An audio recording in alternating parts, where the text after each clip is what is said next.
ओम अष्टाध्यायी जगन्माता यस्य चित्तात् समुत्थिता वेदानामुपकाराय तस्मै पाणिनये नमः। सदाशिवसमारम्भां तथा पाणिनिमध्यमाम् अस्मदाचार्यपर्यन्तां वन्दे गुरुपरम्परां वन्दे गुरुपरम्परां वन्दे गुरुपरम्परां। पुष्पा माता जी को प्रणाम, अनिलाचार्य जी को प्रणाम, जानवी दीदी को प्रणाम। जितने भी गुरुजन हैं आपके हैं, फिर हमको आयुर्वेद सिखाने वाले जितने भी गुरुजन हैं वो सबको, नाकराणी साहेब को, सबको मेरा नमन है, प्रणाम। હવે આજે જે આપણે ટોપિક શીખશું ને એ બહુ અગત્યનો છે। જો આ તમને આવડી ગયું ને તો તમારા માટે શ્લોક એકદમ સરળ થઈ જશે। એટલે આજનો જે સેશન છે બહુ જ મહત્વનો છે, કારણ કે આપણી જે પણ શ્લોકમાં ભૂલ થાય છે ને એ આ વિષયને લઈને જ થાય છે। તો સૌથી પહેલા અવાજ બરાબર આવે છે? મારો નેટવર્ક બરાબર આવે છે? ઓકે, હા। તો જો આજે આપણે જે સમજવા જઈ રહ્યા છે ને તે છે સંયોગ। સંયોગ એટલે શું કે જ્યારે બે વર્ણો ભેગા થાય, અચ વગરના, અચ એટલે સ્વર વગરના બે જ્યારે જોડકા ભેગા થાય વર્ણોના, તો આપણને બધા શ્લોકમાં એવા તમને જોવા મળશે જ કે બે જોઈન્ટ થયા હોય, જેવી રીતે આપણે શ્લોકમાં પણ જોતા જશું અને ઉદાહરણ નાના મોટા પણ કરતા જશું। તો ત્યાં છે ને એક આપણે ધ્યાન રાખવાનું હોય છે। કોઈ પણ મતલબ માની લો કે નિજાગંતુ, તો નકાર અડધો છે ને તું આખો, ત પછી ઉકાર છે, બરાબર છે। પછી સામ્યમાં સ પછી આ છે, પછી મ અડધો છે, પછી યકાર છે। એવી રીતે જ્યાં જ્યાં આવા જોડકા બને છે ત્યાં આપણે સાવધાન થઈ જવાની જરૂર હોય છે। તો એ શું છે સંયોગ વાળો જે ભાગ છે તે એ કેમ આપણે બહુ મહત્વનો છે? તો જુઓ, આપણે મેં અહીંયા લખ્યું આ, તમે બોલો આ શું લખ્યું છે? તમારા મુજબ આ શું છે? આ કેમ વાંચવું જોઈએ? આને પહેલા તો આને પહેલા છૂટું કરો। આમાં કયા કયા વર્ણો છે અંદર? આનું પૂર્વી કરીએ। આની અંદર શું શું છે લખાવો જો, કયા કયા વર્ણો છે આની અંદર?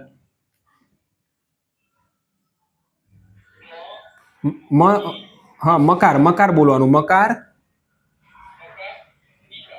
ઈકાર, બરાબર, ઈકાર, હા તકાર, રકાર ને રેફ કહેવાનું, રેફ, હા, અને અકાર, બરાબર છે। હવે જુઓ, આ બધા હલંત છે, આ હલંતનો અર્થ થયો આ વ્યંજન થઈ ગયા, બરાબર ને? અને આ બધા સ્વર છે, એટલે આ હલંત એટલે ખોડો કરી નાખ્યો, એટલે આપણું વ્યંજન થઈ ગયો। આ બી ખોડો કરી નાખ્યો, વ્યંજન થઈ ગયો। હવે આ ક્રમમાં આપણા વર્ણો અંદર બેઠા છે, અને આ સ્વરમાં આનો કાળ આ છે કયો છે? એક માત્રા વાળો કાળ છે। અહીંયા પણ એક માત્રા વાળો કાળ બેઠો છે, બરાબર છે? જેનું નામ રસ્વ છે ને, રસ્વ, બરાબર છે, એને જ આપણે લઘુ કહેવાય। શું કહેવાય? જેને રસ્વ કહે ને એને જ લઘુ કહેવાય, અને જેને દીર્ઘ કહેવી ને, દીર્ઘ, એને જ ગુરુ કહેવાય। બે એક જ નામ છે, આનું પણ બે એક જ નામ છે, આનું પણ એક જ નામ છે, બરાબર છે? કે જેનું ઉચ્ચારણ રસ્વ હશે ને એને તમે લઘુ કહી શકો, જેનું ઉચ્ચારણ દીર્ઘ હશે ને એને તમે ગુરુ કહી શકો। હવે આ લઘુ અને ગુરુ કેમ લેવાની જરૂર પડી? તો આપણે શ્લોક વાંચશું ને તો ત્યાં આપણે રસ્વ દીર્ઘ એમ નથી જોવાનું થવાનું, ત્યાં આપણે લઘુ ગુરુ લઘુ ગુરુ લઘુ ગુરુ એમ જોવાનું થશે, બરાબર છે? આટલું સમજમાં આવ્યું તમને આટલે સુધી? બરાબર, ઓકે। તો હવે જુઓ, આને તમે કેવી રીતે વાંચશો? હવે તમે મને કહો, અહીંયા આને તમે કેવી રીતે વાંચશો બોલો, એટલે મને ખબર પડે તમારું ઉચ્ચારણ ક્યાં ભૂલ થાય છે। મિહિરભાઈ એકવાર બોલે। હા, તમે બોલ્યા મિત્ર, ઓકે, પછી બીજું કોણ છે સાથે? એ શું બોલે છે? એનું સુરેશભાઈ શું કેવું છે?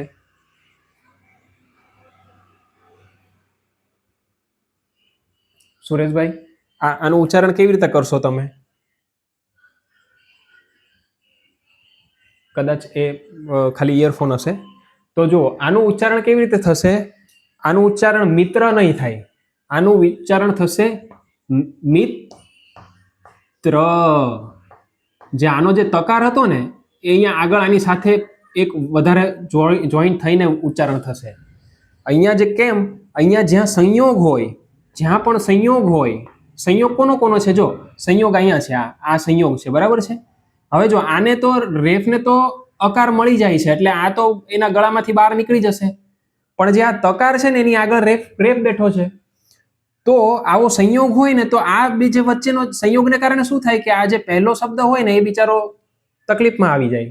તકલીફમાં આટલા આવી જાય કારણ કે આપણે પહેલા જ હવે ધીમે ધીમે તમને આગળના આપણા લેક્ચર યાદ આવશે. આપણે પહેલા જ લેક્ચરમાં આગળ ભણ્યા હતા શું કે વ્યંજન ક્યારેય સ્વર વગર ગળાની બહાર આવી શકતો નથી. હવે અહીંયા સિદ્ધ થશે જો કે વ્યંજન આ તકાર છે અને પાછળ રેફ છે, તો હવે અહીંયા તો એની પાછળ તો રેફ છે એટલે એની તો આની સાથે છે. રેફને તો મળી ગયો, પણ આને તો આ પોતે જ લંગડો છે રેફ, એટલે આનો તો સહારો લેવાનો સવાલ જ નથી આવતો. એટલે એ ગોઠશે, એટલે સૌથી પહેલા એ જમણી બાજુ ગોઠશે કે કોઈ અચ છે. અહીંયા અચ નથી. અચ એટલે કે સ્વર છે એમ, અચનો અર્થ સ્વર, તો અહીંયા નથી. તો પછી ડાબી બાજુ ગોઠશે, તો ડાબી બાજુ એને ઈ મળે છે. એટલે અહીંયા શું થશે ખબર છે? આટલો ભાગ ભેગો થઈ જશે, મિત. તો બોલીને આપણી જીભ છે ને ઉપર અડી રહેશે, મિત. આ રીતે મિત જીભ આપણી અડી રહેશે. જીભ તમે છોડશો મિત તો એમ કરીને આગળ કરવા માટે તમે આમ છોડી દેશો ને તો અ નીકળી જશે બારો, તો એ ખોટું ઉચ્ચારણ થઈ જશે. એટલે જ્યાં સંયોગ હોય તો પહેલા આપણે મિત, પછી પાછળ બોલવાનું છે, પછી તો પાછું આટલો ભાગ તો થયો જ, પણ પાછો આ ભાગ પાછો બોલવાનો છે. ત ર ને અ એટલે ત્ર, એટલે ત 2 વાર બોલાય છે. જુઓ, ત અહીંયા પણ બોલાણો અને ત આ બાજુ પણ બોલાણો, એટલે મિત્ર, મિત્ર. તમે બોલી જાઓ, એકવાર બોલો એટલે ખ્યાલ આવે.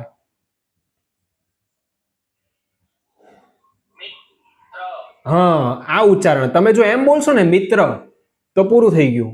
અને આપણે એમ જ વાંચીએ છીએ કારણ કે આપણને એવું જ લાગે છે આ મિત્ર લખ્યું છે, આ મિત્ર નથી લખ્યું, આ મિત્ર.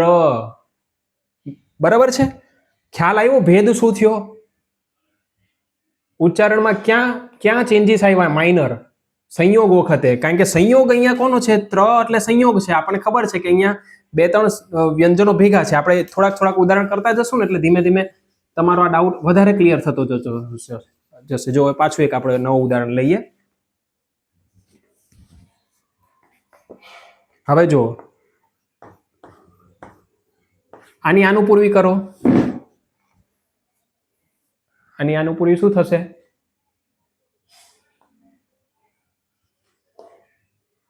કયા વર્ણો બેઠા છે? આનુપૂર્વીનો અર્થ છે આમાં કયા વર્ણો બેઠા છે?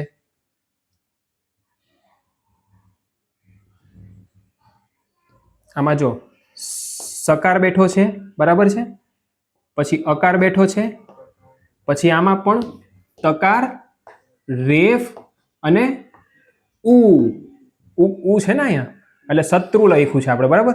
તો અહીંયા પણ એવું જ થયું. આને આપણે કેવી રીતે વાંચશું? જો આપણો ત્રુ છે, અહીંયા સંયોગ છે. સંયોગમાં આગળ કયો ભાગ શું બેઠું છે? આ ત બેઠો છે ને સંયોગમાં, સંયોગનો ભાગ આવ્યો. જો આને આપણે કહીએ છીએ ને ત્ર, તો આ રેફને તો પાછળ ઉ મળી જશે, એટલે આને તો કઈ વાંધો નહીં આવે, બહાર નીકળી જશે ગળાથી. એટલે આ પહેલા ચેક કરશે કે મારી બાજુમાં છે કોઈ સ્વર, તો બાજુમાં તો અહીંયા વ્યંજન છે એટલે એ આ બાજુ ગોઠશે. છે કોઈ તો આ અ, એટલે આ ત આની સાથે બેસી જશે, એટલે સત એમ કરીને ત આગળ બોલાશે. અહીંયાથી ત આની સાથે આગળના અ સાથે જોઈન થશે, સકારના અ સાથે સત, અને પછી ત્રુ. આ ત્રુ પાછો બોલાણો. જુઓ, એટલે ત છે ને અહીંયા પાછો અહીંયા પણ બોલાણો. જુઓ તમે, સમજાણું? એટલે આ ત 2 વાર ઉચ્ચારણ ઓટોમેટિક થઈ જાય છે, કારણ કે એ તમારા જ્યાં સુધી એને અચ નહીં મળે ત્યાં સુધી ગળાથી બહાર નથી આવવાનો. એટલે અચ એને આ બાજુ પડ્યો છે, એટલે આમ દોડીને આ બાજુ આવી જાય. એટલે આનું ઉચ્ચારણ કેવી રીતે થશે મિહિરભાઈ? શત્રુ, શત્રુ. તમારી જીભને છોડવાની નથી. સત એમ બોલી ને એટલે આપણી જીભ જે દાંતને ચોટેલી રહી છે ને ત્યાં ભલે ગમે એટલી વાર બેસી રહી, પણ એ જીભ તમે છોડી તો તમારો એક સ્વર નીકળી જશે. કારણ કે જીભ છોડતા જ આપણા શરીરમાંથી અચ બહાર નીકળી જાય. અને અહીંયા વચ્ચે ક્યાંય અચ છે નહીં. આ અચ તો આગળ બેઠો હતો એટલે એને મળવા આવ્યો. એટલે શત્રુ, મિત્ર. બરાબર છે? ખ્યાલ આવે છે તમને શું થયું? હવે આપણે એક ઉદાહરણ આપણા અષ્ટાંગદયમાંથી જોઈએ કે અષ્ટાંગદયમાં એવું ક્યાં છે. જુઓ તમે, થોડું ત્યાંનું પણ લઈએ આપણે.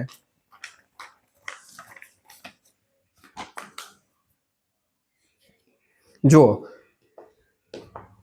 પહેલા નહીં ને ત્રીજો શ્લોક જો બ્રહ્મા સ્મૃત્વા યુષો વેદમ કરીને જે છે ને તેમાં આપણે સ્મૃત્વા લઈએ છીએ, બરાબર છે?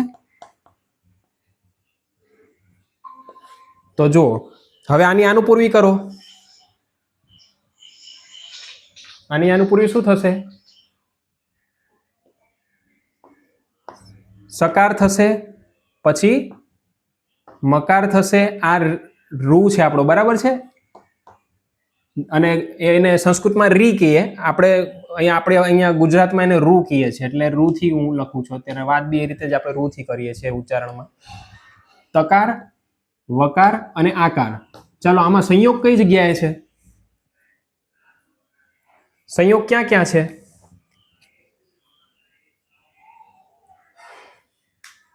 કઈ કઈ જગ્યાએ સંયોગ દેખાય છે આપણને આમાં? આયરા જો ને, જ્યાં સંયોગનો અર્થ છે કે જ્યાં વચ્ચે અચ એટલે કે કોઈ જગ્યાએ વચ્ચે એ બે વચ્ચે ક્યાંય પણ સ્વર નથી, એવા કયા બે જોડકા આપણને દેખાય છે? ક્યાં ક્યાં દેખાય છે એવા?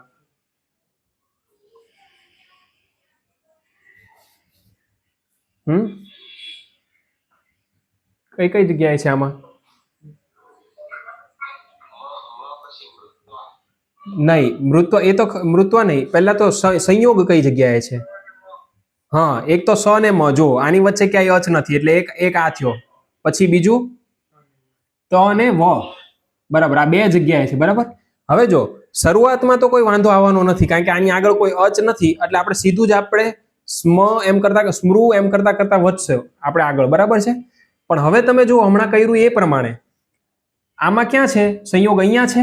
હવે જો આ તકારની હાલત તમે જુઓ શું થાય છે, આ બાજુ જેવું એને બધાને જનરલી આગળ જ ગોતતા હોય કે આગળ જ સ્વર ગોતતા હોય, એટલે સૌથી પહેલી એને ટ્રાય કરી આગળ જોવાની, તો આગળ અહીંયા એને વકાર મળી ગયો, એટલે હવે વકાર થી આ તકાર બહાર આવવાનો નથી, બરાબર છે. એટલે આની પાસે આશા એ મૂકી દેશે.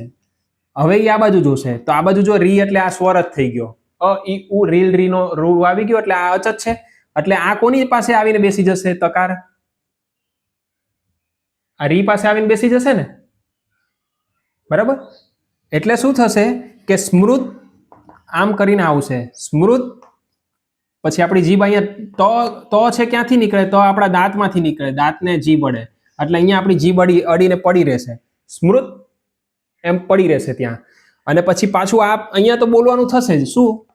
ત્વા, એટલે તો બે વાર સમજાણો જો અહીંયા, કારણ કે તો આગળ આવીને એને અચ સાથે જોડાશે તો જ એ બોલાઈ શકાશે, એટલે આનું ઉચ્ચારણ સ્મૃતવા નથી. આપણે વાંચતી વખતે શું બોલશું ખબર? બ્રહ્મા સ્મૃતવા યુષો વેદમ, ખોટું. બ્રહ્મા સ્મૃત્વા યુષો વેદમ. આપણે ખ્યાલ નહીં એવા, આપણે સ્પીડમાં એટલા બોલતા હશું ને કે બ્રહ્મા સ્મૃત્વા યુષો વેદમ, આપણે એમ બોલશું, પણ એવું નથી. બ્રહ્મા સ્મૃત્વા યુષો વેદમ, તો છે એ આગળ આવીને એની સાથે જોઈન્ટ થઈને પછી, અચ્છા એવું નથી કે તો અહીંયા બેઠા એટલે અહીંયા બે એટલે બે વાર સંભળાવવો જોઈએ. એ એવી રીતે લયબદ્ધ થઈને શરૂઆત, આ બતાવવા માટે અહીંયા તમને બતાવું છું કે શરૂઆત એની અહીંયાથી લય શરૂ થઈ જશે, અને એવી રીતે આ શ્લોક આગળ આમાં વધતો જશે ને તો આ તો અહીંયા આવીને અહીંયા આ લયમાં એવી રીતે જોઈન્ટ થઈ જશે ને કે તમને ખબર નહીં પડે કે આ બે વાર બોલ્યા આપણે. સમજાણું? ખ્યાલ આવે છે? એટલે આમનું ઉચ્ચારણ શું થશે બોલો જો હવે?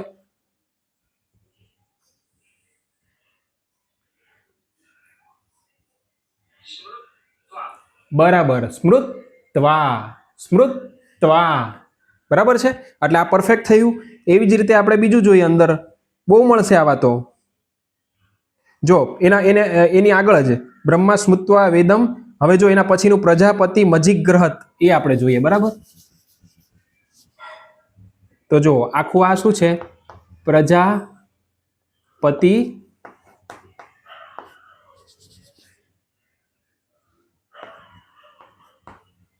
મજિગ્રહત, બરાબર.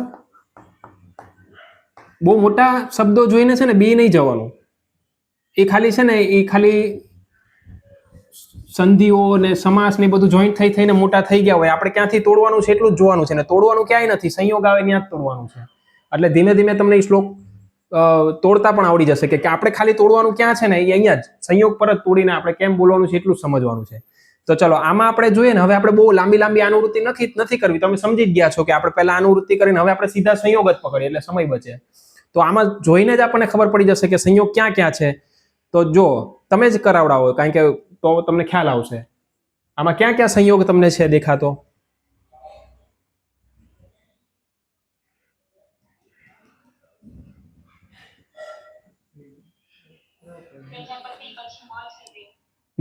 નહીં, મજા માં સંયોગ નથી, મ ની પાછળ તો અચ છે. નહીં, જ્યાં સંયોગ એટલે કેવું બેન, સંયોગ એટલે જ્યાં બે બે હલ, બે વ્યંજનો.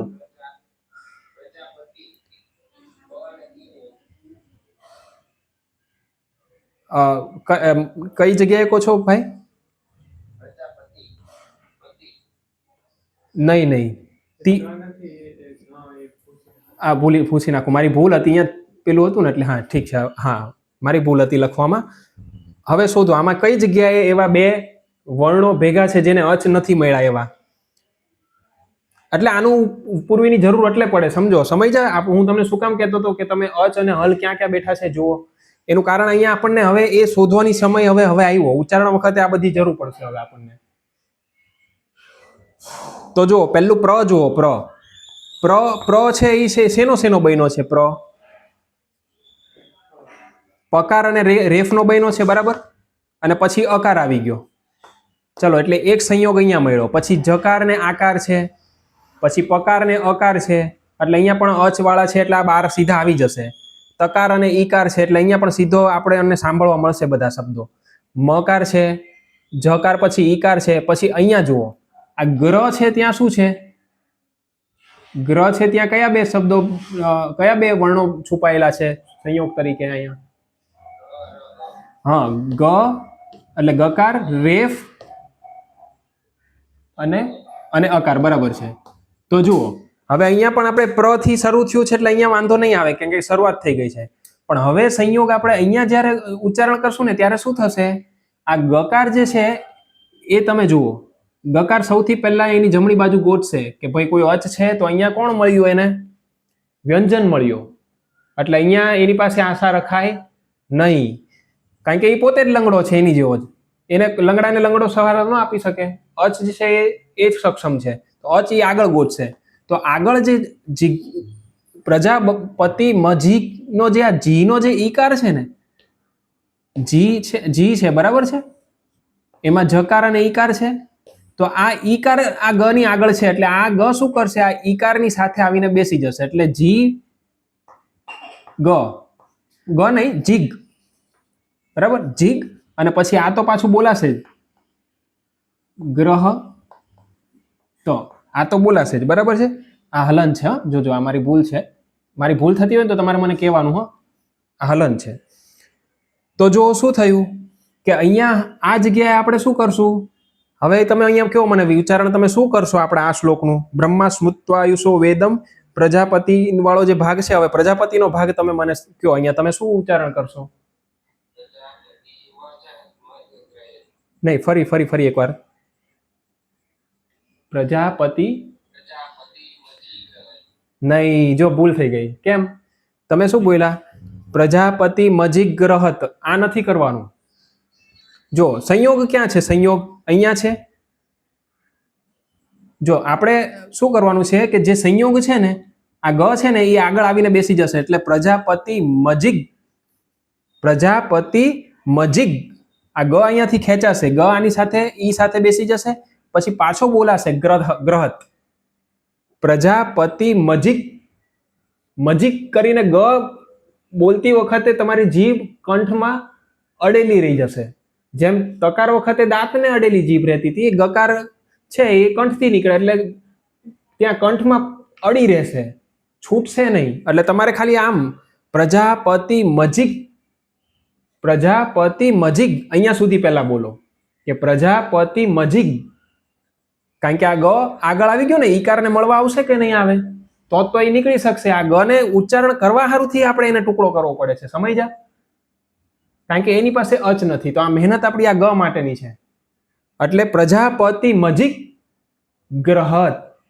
આપણે કેમ કીધું? મિત્ર, શત્રુ, એવી રીતે આમાં પણ પ્રજાપતિ મજિગ ગ્રહત. સમજાણું? તો હવે હવે પાછું ઉચ્ચારણ કરો. કોનું ખોટું થયું હતું ઉચ્ચારણ, એ પાછું બોલો આમાં. હા, પ્રજાપતિ મજિગ્રહત. પ્રજાપતિ મજિગ્રહત. એટલે તમને ખબર પણ નહીં પડે ને આપણું ત્યાં લય પણ થઈ જશે, પણ તમારે એ ગકારને ઈકાર સાથે ભેળવવાનો, આને ગકારને અહીંયા ઈકાર પાસે લાવવાનો એક તમારે એ ધ્યાન રાખવું પડશે. મતલબ સંયોગ, જ્યાં જ્યાં પણ સંયોગ છે ને ત્યાં આપણી એટલે ખાડાને કેમ આપણે જોઈ જોઈને ચાલીએ, એમ શ્લોક બોલતી વખતે આપણી નજર આગળ જવી જોઈએ કે આગળ ક્યાં ક્યાં ક્યાં ક્યાં સંયોગ છે. જે સીધા હશે એ તો નીકળી જશે. જો તમે તકારની પછી ઈકાર છે એટલે તરને કોઈ ટેન્શન જ નથી, તી બની નીકળી જશે. મકાર પાછળ અ છે એટલે ઈ તરત મ બની નીકળી જશે. જકાર પાછળ ઈ છે એટલે ઈ તો નીકળતો જ તો, પણ એને બચાવ્યો કોણે? આગળના ગ ને બચાવ્યો, એટલે ગ પણ આની સાથે જોઈન્ટ થઈ ગયો, એટલે જી હતું ને એની જગ્યાએ જીગ થઈ ગયું. આપણે શું બોલ્યું છે ખબર? પ્રજાપતિ મજી, પછી આપણે કર્યું છે ગ્રહત. નહીં, અહીંયા જીગ એમ કરીને ગ ને આપણે નીચે લાવવો પડે. સમજાય છે? આમાં ખ્યાલ આવ્યો હવે તમને? જો હવે પાછું આપણે બીજું ઉદાહરણ જોઈએ.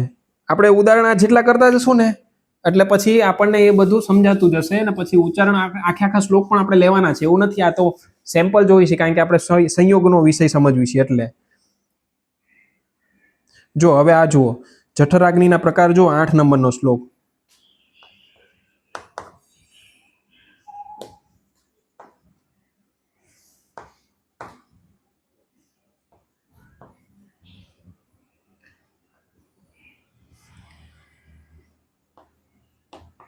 હવે જો તમને મોટા મોટા દેખાશે ને તોય તમારે બીવાનું નથી થતું.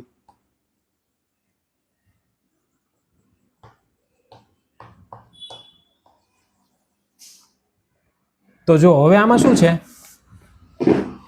આમાં ક્યાં ક્યાં તમને સંયોગ દેખાય છે? પહેલા સંયોગ ગોતો આમાં.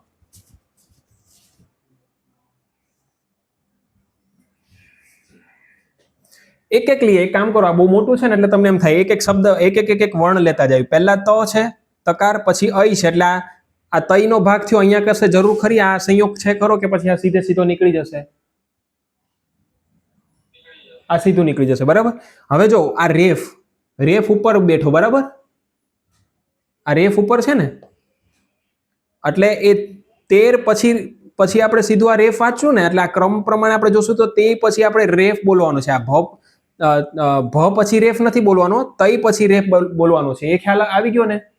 રેફ જેના પર બેઠો હોય ને એની સાથે ઉચ્ચારણ ન થાય. એ કોની સાથે ઉચ્ચારણ થાય? એના આગળવાળા સાથે થાય, બરાબર છે. એટલે આનો અર્થ શું થયો કે તકાર છે, પછી ઐકાર છે, પછી રેફ છે, અને પછી એના આગળ શું આવ્યો છે? ભ આવ્યો છે, બરાબર છે. ભકાર ને અકાર ને બધું આગળ આવતું જશે, બરાબર. તો આપણે હવે અહીંયા પણ જરૂર નથી, બરાબર છે. પછી અહીંયા વકાર છે અને બીજું શું છે એની સાથે? વકારની પછી કયો સ્વર આવ્યો છે? એકાર છે. એ એટલે વે બન્યો, બરાબર છે. હવે આ શું છે તમે જુઓ. હવે આમાં મને એ કહો કે શું છે આ? પહેલા તો તમે એ કહો કે આ શું લખ્યું છે? આ બેમાંથી કયા બે વર્ણોને છે આમાં અંદર અત્યારે? હા, હવે જો દ છે અને વ છે, બહુ સરસ. હવે મને એ કહો કે દ આખો છે કે અડધો છે, કે વ આખો છે કે અડધો છે? હા, જો આપણે ગયા વખતે કર્યું હતું ને એ આ જ હતું કે આ ઉપરનો આપણે તોડી નાખ્યો હતો ને. જો હવે અહીંયા કામ આવશે એ વસ્તુ, સમજાય હશે ને? ગયું આપણે સેશન લીધું હતું એમાં જે હશે એના ખ્યાલ આવશે. આપણે શું જોયું હતું કે દકાર તૂટે ક્યાંથી? અહીંયાથી તૂટે. આ તૂટતા જ આગળ જે આની આ હતું આવી રીતે, આ દકાર અહીંયાથી તૂટ્યો અને આગળ શું હતું? વી હતું, વિષમ હતું. જો વિષમ હતું તો આ વી છે આની નીચે આવીને બેસી ગયો. એટલે આજે રસ્વ જે ઈકાર છે એ કોનો છે? દકારનો છે કે વકારનો છે? કોનો થયો? જી બેન? હા, વકારનો થયો. એટલે જો આપણને અહીંયા આ જ ધ્યાન રાખવાનું છે કે આપણી ભૂલથી આ જ ધ્યાન આપણું વિચલિત ના થાય, કારણ કે આ આપણને ભ્રમિત કરશે. તો આનો અર્થ એમ થયો કે આ જે વકાર છે ને એના માટેની આ ઈકાર છે, બરાબર. તો જો આ દકાર છે એ અડધો થઈ ગયો એટલે આ વ્યંજન થઈ ગયો. તો હવે આ દકાર છે હવે અહીંયા આ સંયોગ કેવો કે ના કેવો? આ સંયોગ થયો ને, અહીંયા દકાર અડધો થઈ ગયો, જો તૂટી ગયો, સંયોગ થઈ ગયો ને, દકાર અને વકારનો સંયોગ થઈ ગયો ને, દકાર છે વકાર છે ને પછી શું થયું? ઈકાર. એટલે આ સંયોગ વાળો ભાગ મળી ગયો આપણને એક અહીંયા. એટલે હવે આ દ કોની સાથે ઉચ્ચારણ થશે?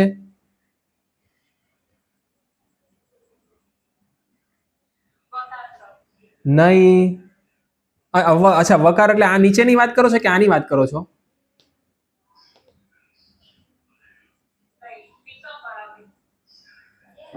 નીચે વાળા વી સાથે.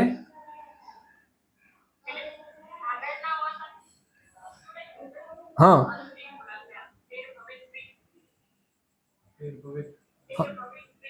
હા, તેર ભવેદ.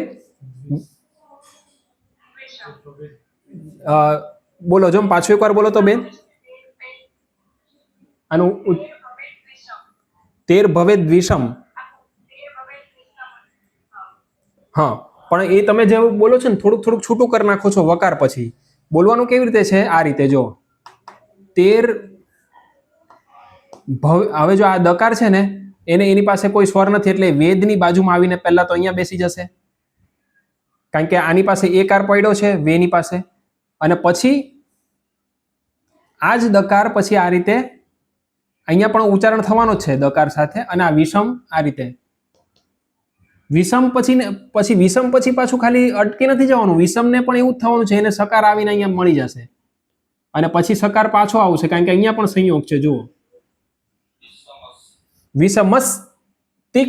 હવે તીમાં પણ એવું થશે. જુઓ આ ક્ષ છે ને એ ક અને સ નો સંયોગ છે, એટલે તીમાં પણ અહીંયા ક આવશે અને પછી આ ક અને સ પાછા જોઈન્ટ થતા ષ્ણો, એટલે આખું ઉચ્ચારણ કેમ થશે? જો તેર ભવેત દ્વિષમસ્તિક્ષ્ણૌ, તેર ભવેત દ્વિષમસ્તિક્ષ્ણૌ. સમજાણું કે તેર ભવેદ, કારણ કે આ દકારને અહીંયા લાવવા માટે પછી એ દકારને પાછું અહીંયા જેમ વચાય છે એમ તો વાંચવું જ પડશે ને, આગળ પાછો સંયોગ ગોઠશે આપણી આંખ, તો એ આપણને અહીંયા મળ્યો સકાર, એટલે એ સકાર પાછો આ મકારની પાછળ બેસેલા અકારને ગોતતો એની સાથે જોઈન્ટ થઈ જશે ઉચ્ચારણ પોતાનું કરાવવા માટે. પછી આ સ અને તી તો બોલાવવાનું જ છે પાછું. હવે તીમાં ઈકાર છે એને જોઈન્ટ થવા હારુંથી આ ક્ષ છે ક અને શ થી બન્યો છે, તો એ પણ ક આની સાથે જોઈન્ટ થઈ જશે. એટલે તેર ભવેદ વિષમસ્તિક્ષ્ણૌ. જેવી આપણે અહીંયા માની લો કે હું આમ બોલીશ કે તેર ભવેદ, તો જો હું બોલ્યો તેર ભવેદ તો તરત અ નીકળી ગયો. તેર ભવેદ વિષમસ્તિક્ષ્ણૌ એમ કરવા જશું તો તરત એક સ્વર મારા મોઢાથી નીકળી ગયો. જો હું આને આવી રીતે ન બોલું અને આવી રીતે બોલું તેર ભવેદ પછી વિષમસ, તો જો અહીંયા મેં અકાર કરી નાખ્યો તો આખો છંદમાં મેં એક આખી માત્રા વધારી દીધી, એટલે આ સ્વર ખોટો પડી ગયો. સમજાય? તો હવે તમે બધા એક વાર બોલો. આપણે આજે કર્યો ને શ્લોક, તો હવે તમે એક વાર ઉચ્ચારણ કરો, તમારી ક્યાં ભૂલ થાય છે આપણે જોવી.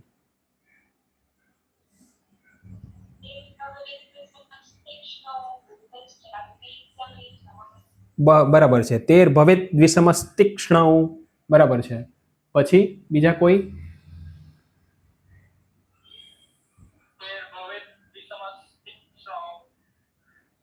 તેર ભવેદ વિષમસ્તિક્ષ્ણૌ બરાબર છે. પછી કોઈ બીજું? સુરેશભાઈ બાકી રહી ગયા.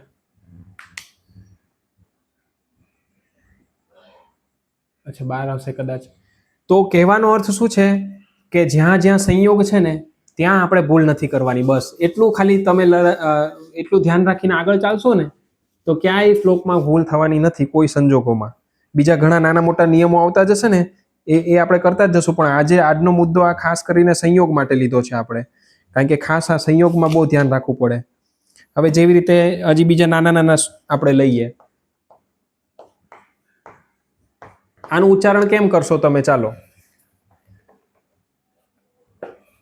નાનો જ છે શબ્દ લીધો આપણે. નહીં, ખોટું. હા, સાચું. મીરભાઈ સમજી ગયા. જો શું થયું બેન? જો બેન આમાં કેવું છે, આપણે અહીંયા આપણો સંયોગ છે ક અને શ નો, બરાબર છે? તો શું થશે કે આપણે બોલીએ છીએ શિક્ષા, પણ એવું નથી. શિક પછી પાછો આ શા, ક 2 વાર ઉચ્ચારણ થાય છે, કારણ કે સી ના ઈકાર સાથે જોઈન્ટ થવા માટે એ આવે છે. આપણે સીધું બોલી દેવી છે શિક્ષા, એમ નથી હોતું. શિક્ષા એમ એ રીતે આખો એનો જે છે એ ક આની સાથે જોઈન્ટ થઈને પછી એ જાય છે. એમ ઓલા આપણે શિક્ષા કરીએ છીએ ને એમાં આની સાથે જોઈન્ટ નથી થતો, એમ કે શિક્ષા, શત્રુ, મિત્ર, આપણી જીભ છૂટવી ના જોઈએ.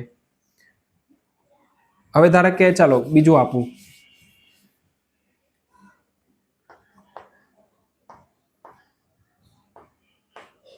આનું ઉચ્ચારણ બેન તમે જ બોલો.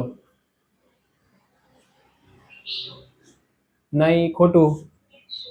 નહીં, ખોટું. પાછું બોલો. નહીં, નહીં. તમે ચાલો આ તો બરાબર બોલો છો તમે. જો આ મેં હલન નથી કર્યો. હા, ભિક્ષુક. સમજો, બહુ ફરક પડી ગયા. તમે એક માત્ર વધારી દીધી. આપણને અધિકાર જ નથી કોઈ માત્ર આપણી જાતે વધારવાનો. જેવું અંદર શ્લોકમાં છે ને એનો આપણને કોઈ અધિકાર નથી કે શ્લોકમાં આપણી રીતે કોઈ પણ એક શબ્દ આપણે પોતાનો અંદર મૂકી શકે. જેવું લખાય છે એવું જ વાંચવાનું છે, એવું જ બોલાવવાનું છે ને એવું જ આપણે સંભળાવવાનું છે. તો ભિક્ષુક, બરાબર છે? હવે તમે જે કહો છો ને એ આ ઉચ્ચારણ હતું, ભિક્ષુક. તો આપણે જો ક પછી અ નથી કાઢ્યો બારો. સમજાય છે? આમાં ખ્યાલ આવ્યો બેન? ભૂલ ક્યાં થઈ? એ ક્યાં થશે? તો જો આપણે શ્લોકમાં પણ એવું થશે ઘણી વાર. હા, હવે ચાલો એ મુદ્દો આવ્યો જ છે તો એ બી હું તમને કહી દઉં. આ શ્લોકમાં છે ને એવું છે, શ્લોકમાં આપણને એક જગ્યાએ આવી છૂટ મળે છે. તમે જે કીધું ને આ ભૂલ, તમે આવી ભૂલ તમારી થઈ છે ને, એ આ જ વસ્તુ જો તમારા પદના અંતમાં હોત ને તો તમારી ભૂલ ના કહેવાત. કેવી રીતે આપણે જોઈએ, જો.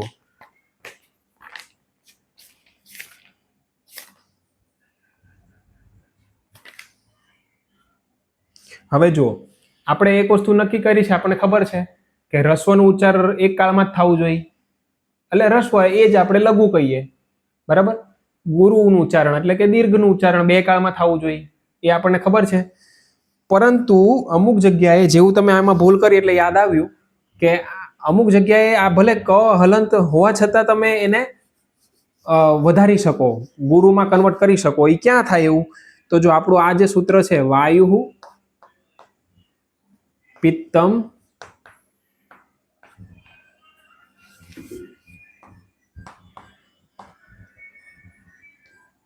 કફશ્ચેતી, બરાબર? આ એક પદ થયું. અચ્છા, હંમેશા છે ને અનુષ્ટુપ છંદ હશે ને એમાં 8 અક્ષરોના એક ચરણમાં એમ છે ને 4 ચરણ કહેવાય. માની લો કે આ એક ચરણ થયું, આ બીજું ચરણ થયું, શ્લોકનું ત્રીજું, ચોથું. તો અહીંયા 8 અક્ષર હશે, અહીંયા 8 અક્ષર હશે, અહીંયા 8 અક્ષર હશે, અહીંયા 8 અક્ષર હશે. ટોટલ 32 અક્ષર હશે. તમે આ બધા અનુષ્ટુપ છંદ છે, તમે આમાં ગણશો ને બધા, તો એ કેવી રીતે ગણવાના? તો સ્વર સાથે ગણવાના. એમાં તમે સ્વર જેવી રીતે હમણાં આપણે લેશું, જેવી રીતે વાયુ છે તો આ આપણે હમણાં ગણીને પણ બતાવું તમને, બરાબર છે? તો થશે શું કે આ 32 શ્લોકનો એક આખો તમને આ દેખાશે. હવે એમાં છે ને 4 ચરણ કહેવાય. એને ચરણ પણ કહેવાય ને પાદ પણ કહેવાય. તો આ ચરણ 1 થયું, ચરણ 2 થયું. અહીંયા અમારે ગુજરાતી છે ને આપણે, તો ચરણ 2 થયું. એવી રીતે આ 3 નંબરનું ચરણ ને આ 4 નંબરનું થયું, બરાબર? એને પાદ પણ કહેવાય. પહેલું પાદ, બીજું પાદ, ત્રીજું પાદ, ચોથું, બરાબર? પાદ. હવે એમાં એવું છે કે જ્યાં પાદના અંતે, ચરણના અંતમાં, અહીંયા છેલ્લો જે વર્ણ આવે એ તમારો જો રસ્વ હોય તો પણ તમને છૂટ છે એને દીર્ઘ કરવાની. જેવી રીતે અહીંયા જુઓ, આપણે જો ઉદાહરણ જોશું ને તો વધારે ખ્યાલ આવશે. આપણે ઉદાહરણ જોઈએ સાથે એટલે ખ્યાલ આવશે. વાયુ પિત્તમ કફશ્ચેતી, પછી છે ત્રયોદોષા સમાસતઃ. ત્રયોદોષા, પ્રિન્ટિંગ મિસ્ટેક છે કે આમાં દોષા છે, હે ને?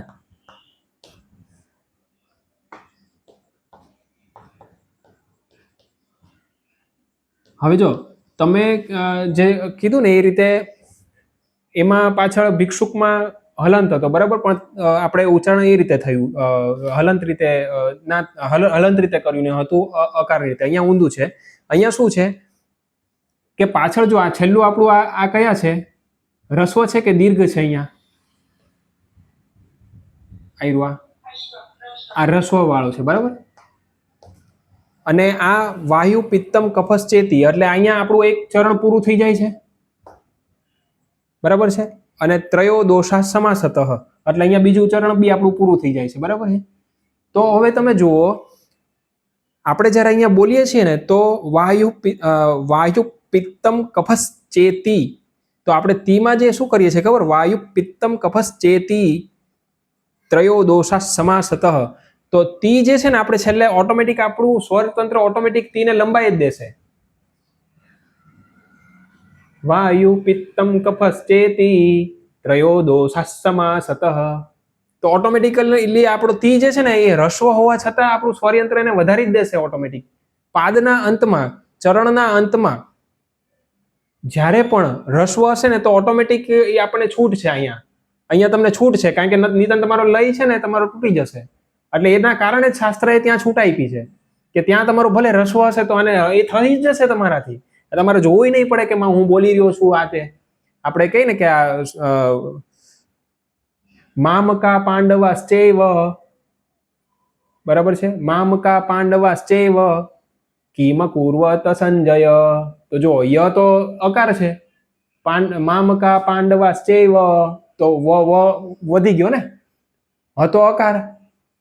તો એમાં જે વકાર છે મામકા પાંડવાશ્ચૈવ માં જે વકાર છે અને સંજયનો જે યકાર છે એ દીર્ઘ નથી, છતાં ત્યાં એ દીર્ઘ આપણે ઉચ્ચારણ કરીએ છીએ. તો એ જગ્યાએ મતલબ કહેવાનો અર્થ છે કે ચરણના અંતમાં જ્યાં પણ રસ્વ હશે ને તો ત્યાં આપણને છૂટ છે દીર્ઘ કરવાની, ગુરુ કરવાની. દીર્ઘ ના બોલી શકાય મારાથી, દીર્ઘ ના કહેવાનું, સોરી.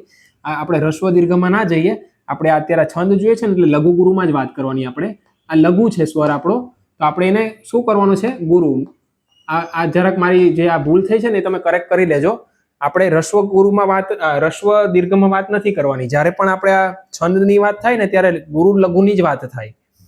તો ગુરુ લઘુ આપણે કેવી રીતે થાય એ આપણે જોઈએ. જો હમણાં આપણે વાત કરી ને કે કેટલા કેટલા શબ્દ આમાં ગણાય છે, તો 8 ચરણ હોય છે. જો છંદ બે રીતના હોય, કોઈ શબ્દથી હોય, શબ્દ ગણીને 8, માની લો કે શબ્દ આધારે હોય કે ભાઈ આટલા શબ્દોનો, શબ્દ નહીં સોરી વર્ણોનો, આટલા વર્ણોનો છંદ થયો એમ, એટલે વાર્ણિક છંદ કહેવાય. અને ક્યાં તો પછી સ્વરના આધારિત હોય એમ, બરાબર. તો આ જે છે એ વર્ણના આધારે છે. તો જો આમાં કેટલા વર્ણ છે તો જોઈએ. તો જો વાયુનો વા છે, વકાર ને આકાર, એટલે એક આયરો થયો બરાબર. હવે આ કયો છે? તો જો આકાર છે એટલે આયરો આપણે ગુરુ થયો, એટલે ગુરુનું સિમ્બોલ આવી રીતે થાય. આ શું છે? આ લઘુ છે, એટલે આ લઘુનું સિમ્બોલ આવું એક આ રીતે કરવામાં, નહીં સોરી, હા આમાં વાયુ છે ને. હવે જો આખુંમાં કેવું છે? વાયુ છે બરાબર છે. તો જ્યાં પણ છે ને એક વસ્તુ યાદ રાખજો કે અનુસ્વાર હોય અને વિસર્ગ હોય તો એ ઓટોમેટિક એક ગુરુ થઈ જાય છે. એક માની લો કે રામ, બરાબર છે. તો આ રામમાં ખાલી અકાર છે, તો આ શું છે? આ લઘુ છે. મકાર પછી અકાર છે એટલે લઘુ છે. લઘુ ગુરુમાં ખ્યાલ આવે છે ને? હા. તો આ લઘુ થયો બરાબર, અકાર છે એટલે. પછી હું લખું રામમ, તો જો જે અકાર હતો ને એ અકારની ઉપર મીંડું આવી ગયું એટલે અમ થઈ ગયું. તો હવે આ ગુરુ થઈ ગયો. એટલે આ જે હતું ને અહીંયા, જો આ ગુરુ હતો અને મ જે હતો એ લઘુ હતો. હવે જેવો આ અનુસ્વાર બન્યો ને રામમ, તો આ રા તો હતો જ ગુરુ, અને મમ પણ ગુરુ થઈ ગયો. પછી રામહમાં પણ એવું થશે, રામહમાં પણ, કે આ રા તો છે જ ગુરુ, અને અહ લાગતા, વિસર્ગ લાગતા એ પણ ગુરુ થઈ ગયો. તો જ્યાં જ્યાં પણ આ જે અનુસ્વાર હશે અને વિસર્ગ હશે એનું ઉચ્ચારણ કયું કરવાનું થશે? આપણે કયું ગણવાનું આવશે ગણતરીમાં? ગુરુ, બરાબર, એક્ઝેક્ટલી. એટલે આપણે અહીંયા જો વાયુમાં ખાલી વાયુ હોત ને, આટલું જ હોત તો આપણે આને શું કરત? આપણે આને કયું ગણત? આપણે આટલું જ હોત તો આપણે અહીંયા ખાલી લઘુ ગણત. પણ જેવો અહીંયા વિસર્ગ આવી ગયો ને એટલે વાયુ અને વંચાય વાયુ, બરાબર છે. તો આ થઈ ગયો ગુરુ, બરાબર છે. હવે જો અહીંયા શું છે, પિત્તમ એટલે આ રસ્વ પી પી થયું ને, રસ્વ ઈકાર વાળું થયું એટલે આ થયું લઘુ. પછી જો અહીંયા પાછું હવે જુઓ, હા એક વસ્તુ, હવે 1 મિનિટ, અહીંયા પિત્તમનો ત પણ અહીંયા છે. જો આ મારી ભૂલ થઈ ગઈ છે, અહીંયા આપણે અહીંયા લઘુ નહીં થાય. હવે જુઓ, આ જ આપણે ભણ્યા છીએ અત્યારે. પી પછી શું થયું, આ ત જે છે 2 છે, અહીંયા 2 ત છે અને પછી મ થવાનો છે આવી રીતે. તો આ ત અત્યારે આ ઈકારની સાથે જોઈન્ટ થશે ને, હમણાં આપણે ભણ્યા ને, એટલે આ ત આની સાથે જોઈન્ટ થતા શું થઈ જશે ખબર, આ જે રસ્વ હતો ને એ જ ગુરુ થઈ જાય. આનું જ નામ સંયોગે ગુરુ. આનું જ નામ શું છે, સંયોગે ગુરુ. કે આ જે રસ્વ હતો ને એને આને આ આવીને ગુરુ બનાવે છે. જો એનું કારણ કહું, એવું કેમ એવું થાય છે, તમે જો આવું નહીં કરશો ને તો આપણું સ્વરયંત્ર ઓટોમેટિક શું કરશે ખબર, વાયુ પિત્તમ કફસ ચેતી એમ બોલશે, એટલે પીને જ વધારી દેશે. આપણું સ્વરયંત્ર સેટ ઓટોમેટિક, જો આપણે તને અહીંયા નહીં લાવશું ને, તને પીની આપણે વધારવાનો છે ને, તને લાવીને પીને વધારવાનો છે. પીને પોતાને નથી વધારવાનો દીર્ઘ કરીને, પીને દીર્ઘ કરીને નથી વધારવાનો, પીને ગુરુ કરીને વધારવાનો છે. અને એટલે જ આપણે આ સંયોગની વખતે શું કરીએ છીએ, તકારને એની સાથે જોઈન્ટ કરીને આને પિત્તમાં આપણે શું કરશું, પિત્ત પછી પાછું તમ એમ આપણે ઉચ્ચારણ હમણાં કર્યું ને, એટલે અહીંયા ઓટોમેટિક આ સંયોગે ગુરુ એટલે આ ગુરુ થઈ ગયો ઓટોમેટિક. એટલે જ્યાં જો આગળ સંયોગ ન હોત ને, ખાલી પિત્ત આમ હોત ને, આવું હોત ને, આ ખાલી મીંડું પિત્ત હોત ને, પિત્ત, તો આ શું થાત ખબર, તો પછી આ લઘુ હોત. પરંતુ જેવો અહીંયા સંયોગ થયો ને એટલે તરત જ આ સંયોગે ગુરુ, સંયોગ આવતા જ આ સંયોગ, હવે આ ત જે છે ને અહીંયા આપણે હવે વાંચશું પિત્ત એમ વાંચશું, એટલે એક માત્ર ઓટોમેટિકલી ઓલા તકારે જ વધારી દીધી. આપણે બોલવાના શું છીએ અહીંયા, આપણે પિત્ત તમ એમ બોલવાના છીએ આપણે, એટલે પિત્ત એમ બોલવા જ જશું, એટલે પિત્તને કારણે જે તકાર આવ્યો ને એ જ આને ગુરુ બનાવી દે છે. સમજાય છે આમાં? એટલે અહીંયા પિત્તમમાં શું થયું કે આ ગુરુ થયો, એટલે આ તને હવે ભૂલી જાઓ, ત અહીંયા આવી ગયો છે. હવે બાકી શું રહ્યો, બાકીનો પાછો આ તની ઉપર અનુસ્વાર આવ્યો, એટલે આ પણ શું થઈ ગયો, આ શું થઈ ગયો, ગુરુ કે લઘુ, ગુરુ થઈ ગયો, બરાબર. હવે અહીંયા ક પછી અકાર છે, તો આ લઘુ થયો કે ગુરુ થયો, આ બી લઘુ થયો, બરાબર છે, બહુ સરસ બેન. પછી આ ફમાં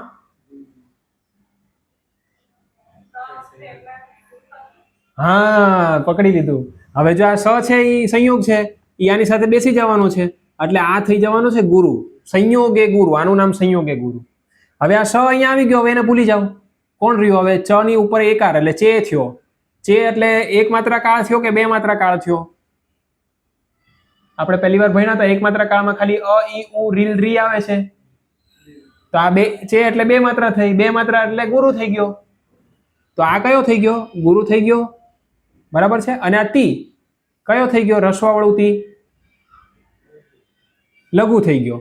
પરંતુ અહીંયા આપણે હા બસ જો પકડાઈ ગયું, આ છે લઘુ, પરંતુ હવે અંતમાં છે એટલે આ થઈ જશે ગુરુ. હવે આપણે આ ગણો, જો કેટલા થયા, 1 2 3 4 5 6 7 8 થઈ ગયા. આ શ્લોક માપીને બનાવવામાં આવ્યા છે. તમે વિચારો, બીજી બધી ભાષામાં તમે ગમે એમ આડેધડ ગમે એમ બોલી શકો, સંસ્કૃતમાં આપણા ઋષિઓ એક આંકડો પણ આજે તમે વિચારો કે આ બનાવતી વખતે પણ એને કેમ વિચાર્યું હશે કે આ શબ્દ આમ, કારણ કે એને આમાં છંદ હજી તો આમાં ઘણું આવે. આમાં 5મો અક્ષર તમે જોશો તો એ તમને લઘુ જ મળશે, 6ઠ્ઠો અક્ષર તમને ગુરુ જ મળશે, 7મો અક્ષર તમે પહેલા ચરણના 2-7માં જોશો તો એ ગુરુ આવશે, બીજા 2 ચરણ જે છે બીજા અને ચોથા એમાં તમને પાછા ત્યાં લઘુ જ મળશે. એવા બધા અલગ અલગ નિયમો છે એમાં. તો એને એ પણ એમાં બી, એટલે તમે જોજો આમાં જેટલો બી 5મો અક્ષર હશે ને એ લઘુ જ હશે. આમાં 1 2 3 4 જો 5મો આ લઘુ આવ્યો, આમાં પણ ગણો તમે 1 2 3 4, અહીંયા 5મો આ લઘુ જ આવશે. એ માપીને માત્ર એ ક્યાં લઘુ ક્યાં ગુરુ ગમે એમ આડેધડ ન બોલી આપીએ આપણે, જેમ આપણે બીજી બધી ભાષામાં ગમે એમ બધા બોલે ને લખે ને ગમે એવા ગાયન બનાવી દે, એવું આમાં ન ચાલે. આમાં એકો એક માત્રા માપીને બનાવવામાં આવી છે. તો આ રીતે આ 8 થયા, એવી રીતે આમાં પણ એવી રીતે 8 થશે. તો જો કેવી રીતે થશે, તો અહીંયા પહેલા ત્રયોદોષા સમાસતઃ, ઠીક છે. તો ત, રેફ અને અ છે, સંયોગ વાળો છે, બરાબર છે. તો આમાં પણ શું થશે, સંયોગ સાથે થયો, પછી આ યો એટલે આ પણ ગુરુ થયો, પછી દો એટલે આ પણ 2 માત્રામાં વપરાય છે એટલે આ બી ગુરુ થયો, પછી શાહ, જો આ પાછો વિસર્ગ આવી ગયો એટલે શું થયું કે આ પણ ગુરુ થઈ ગયો, શ એટલે આ લઘુ થઈ ગયો પાછો, આ મા એટલે ગુરુ થઈ ગયો પાછો, સ એટલે લઘુ થઈ ગયો, અચ્છા આ પાછો વિસર્ગ આવી ગયો એટલે ગુરુ થઈ ગયો. આવી રીતે લઘુ ગુરુ ગણશો ને 1 2 3 4 5 6 7 8 થઈ ગયા. એવી રીતે તમે આપણો ગીતામાં પણ બધા આ રીતના જ આવવાના છે શ્લોક. તો ગીતામાં પણ આ 8 ના આવી રીતે વર્ણથી જ થવાના છે. આપણે હવે કેટલા વાગ્યા, અત્યારે 57 થઈ ગઈ. ઠીક છે, આજે આપણે આટલું જ કરીએ, બરાબર. ખ્યાલ આવ્યો આજે? કઈ તમને કઈ ડાઉટ આમાં બીજું અત્યાર સુધી કઈ પ્રશ્ન હોય તો પૂછો.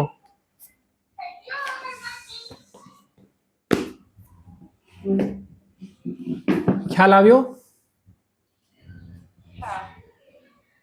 પછી ધીમે ધીમે આપણે કરશું વધારે હજી, એટલે ધીરે ધીરે બધું વધારે ઉચ્ચારણ આપણું સરખું થતું જશે.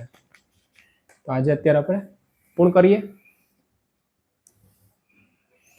ઓમ પૂર્ણમદ પૂર્ણમિદં પૂર્ણાત પૂર્ણમુદચ્યતે પૂર્ણસ્ય પૂર્ણમાદાય પૂર્ણમેવાવશિષ્યતે. ઓમ શાંતિ શાંતિ શાંતિ.